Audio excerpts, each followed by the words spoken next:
Invite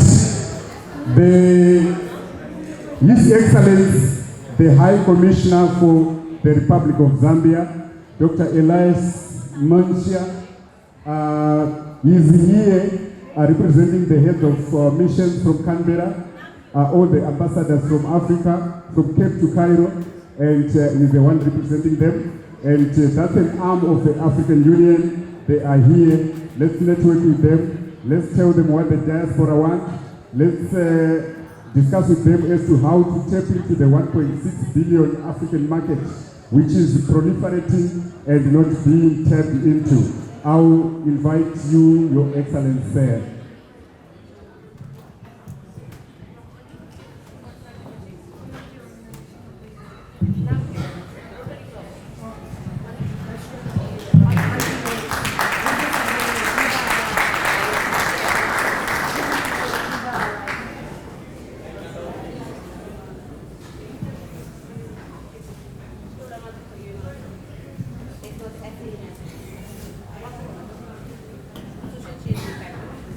Thank you very much for having us. The Honorable Zoe Bedison, Minister for Multicultural Affairs, Minister for Tourism and Member for Ramsey, and His Excellency George Siakas, Dean of the Consular Corps of South Africa, and earlier through the speech we heard that he is Ambassador Designate of Greece to Kenya, to the Republic of Kenya. Your Worship Mayor Michael Coxon, Mayor of the City of West Orange,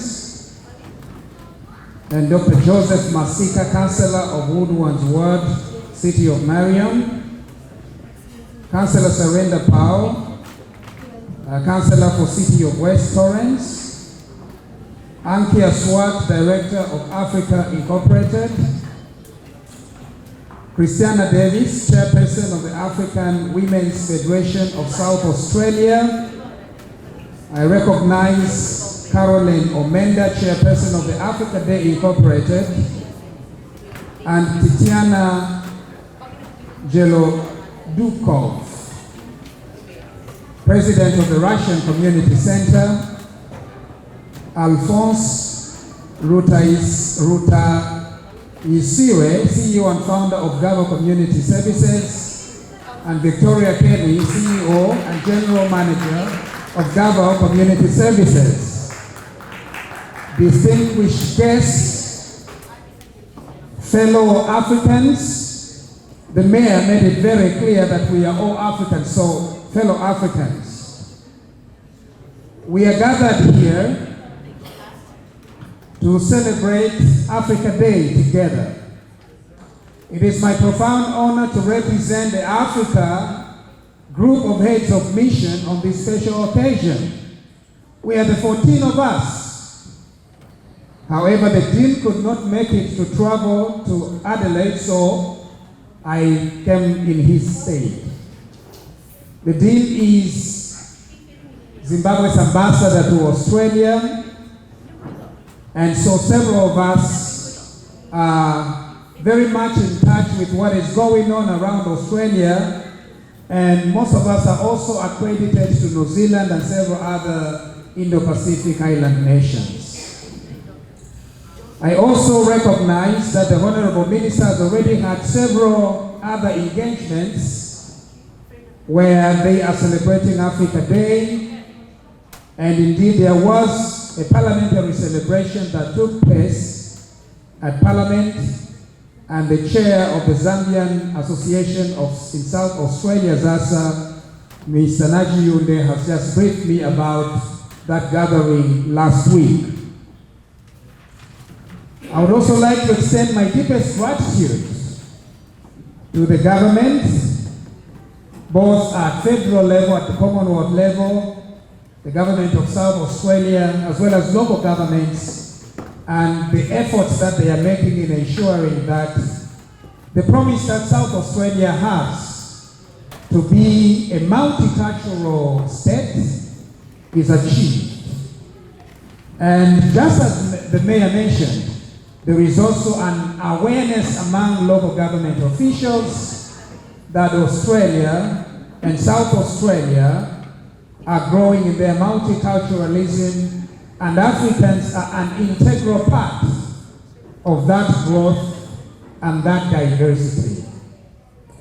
I would also like to mention here that both Caroline Omenda and Anika Swart should be commended for the efforts that they make in bringing communities together and in making these events possible. I'm aware that this particular event has been running for several years, and so we commend you for the hard work and your efforts. Today, we have seen the cultural performances of not only Africans, but some were from Europe and Brazil and several other parts of the world. That is what it means to be African, and that is what Africa Day is all about. We've also noticed beautiful performances, including what appeared to be serious acrobatic dancing. And for that we commend the performers, that they indeed do show the African spirit, a spirit of great culture, good dancing, but also a very good humor and an enjoyment of life. We've also witnessed here today the award of a team, the Somali team that won their finals, beating their opponent 5-1. We commend them for that. Africa is a huge continent. Indeed, we cannot list all the countries here. But for all of us that are represented here, you represent one or part of the 54 countries. In the next century, and indeed the mayor did mention, Africa is likely to be one of the biggest in terms of population.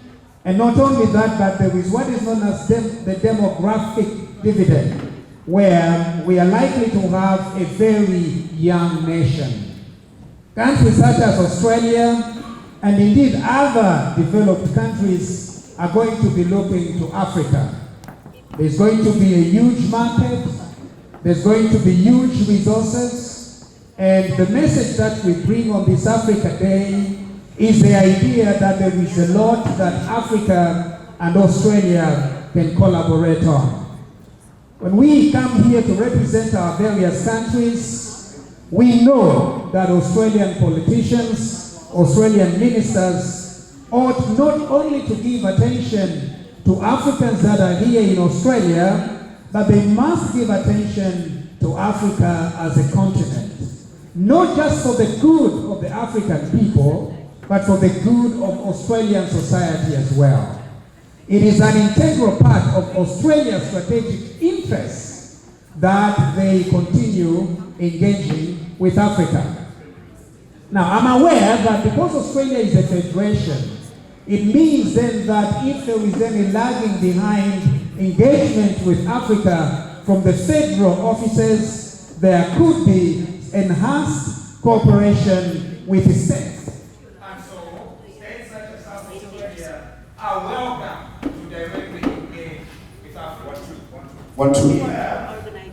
We have, in our work in Canberra, had very, very meaningful engagements with the Senator, the Honorable Penny Wong, who comes from South Australia, and she has been very helpful in ensuring that we continue carrying on the conversations between Africa and Australia. And for that, we are very grateful.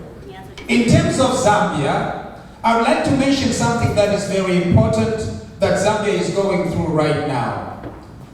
We are celebrating 60 years after independence, and we are also celebrating 100 years of Dr. Kenneth Kaunda, the founding father of Zambia, but also one of the founders of the Organization of African Unity, the day that we are celebrating here today.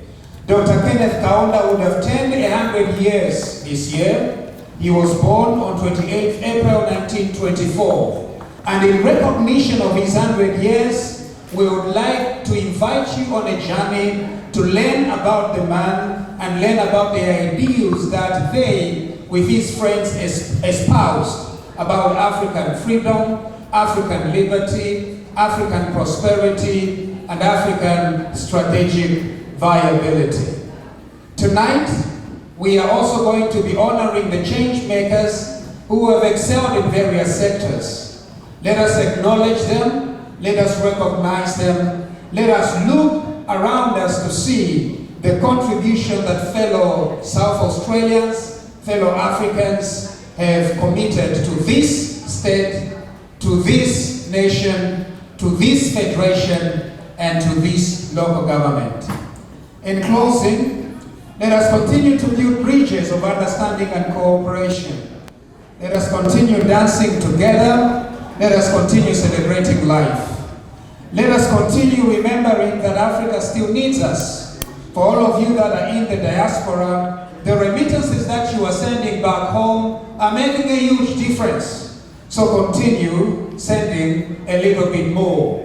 And if you are able to send an extra $10 tonight to your relatives in Sierra Leone, or in South Africa, or in Botswana, in Mauritius, Nigeria, and Ghana, and Morocco, and Algeria, and Kenya, please do so, because Africa needs all the help that it can get in order to go forward and develop. Thank you very much. God bless Australia, and may the Lord bless Africa. Thank you.